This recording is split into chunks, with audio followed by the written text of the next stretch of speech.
Is Evil Dead Rise any good? Evil Dead Rise. So I will start off with the good. Is this movie scary?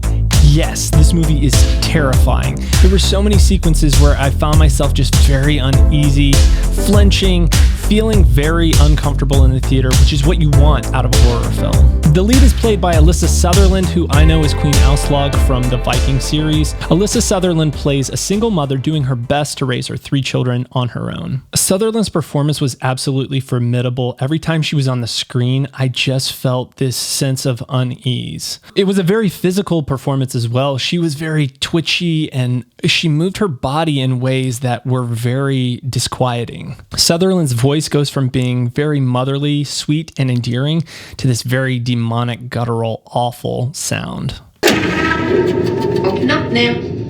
You don't look so good, Mom. Nothing a big old kiss from you won't fix.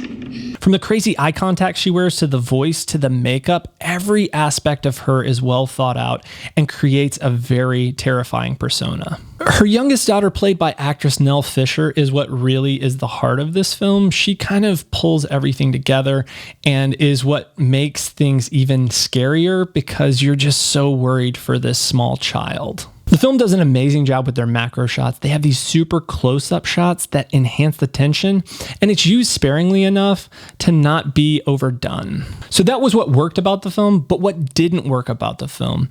There was some really odd CG, some CG decapitated heads that just didn't work and looked fake and actually took away from some of the scares for me.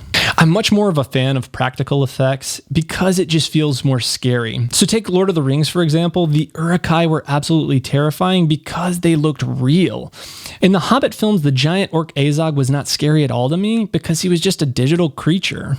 That's not to say that digital creatures can't have their place. I love Gollum, love Smeagol. But whenever it's done in horror, it can distract and take me out of being actually afraid and make me realize that I'm watching a movie. Yeah, what happened in that third act, though, I just really didn't know why the film changed the tone from being very grounded and scary to being more campy and silly. Perhaps they were trying to pay homage to the original Evil Dead films with Ash and the chainsaw, but I just didn't really think that it felt right for this film. I like for things to stay somewhat grounded in my horror. So take X or Pearl, for example, from last year. Both of those stayed very grounded, and that's part of what makes them so scary. Also, some of the lines that the dead utter come off as really cheesy and corny, and it's really only in the third act that this happens. There's excellent lines, such as the one where the mother's getting out of the bathtub and she says, "Mommy's with the maggots now." Those come across as very scary, but then they try to emulate it later with other characters, and it just feels funny and flat and didn't work for me. I love it when movies have themes, and I really appreciate it in horror as well, but there really weren't that many themes to be found in this movie. If you take a movie like Get Out, there is something that the director is trying to say, like maybe don't be racist. This film, I wasn't really sure what it was trying to say. Maybe don't grab the big scary book that has teeth and unleash demonic forces?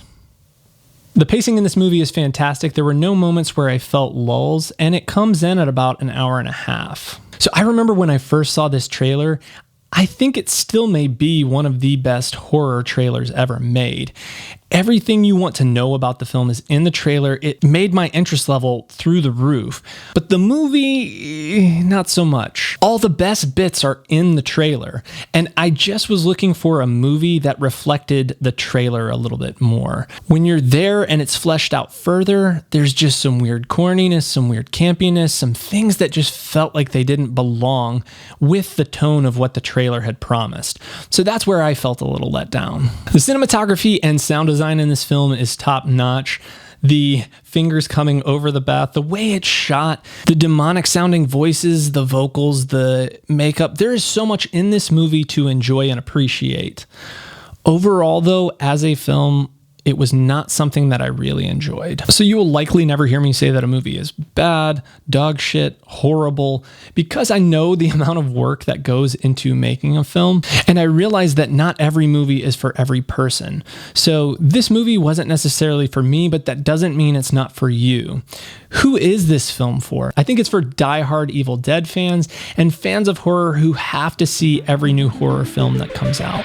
If you're feeling sexy, my friend, hit the subscribe button, join the Lonely Nation, because together we're never alone. Evil Dead Rise wasn't necessarily for me, but it may be for you. I would recommend something like Sisu. You can see my review here, and I will catch you in the next one.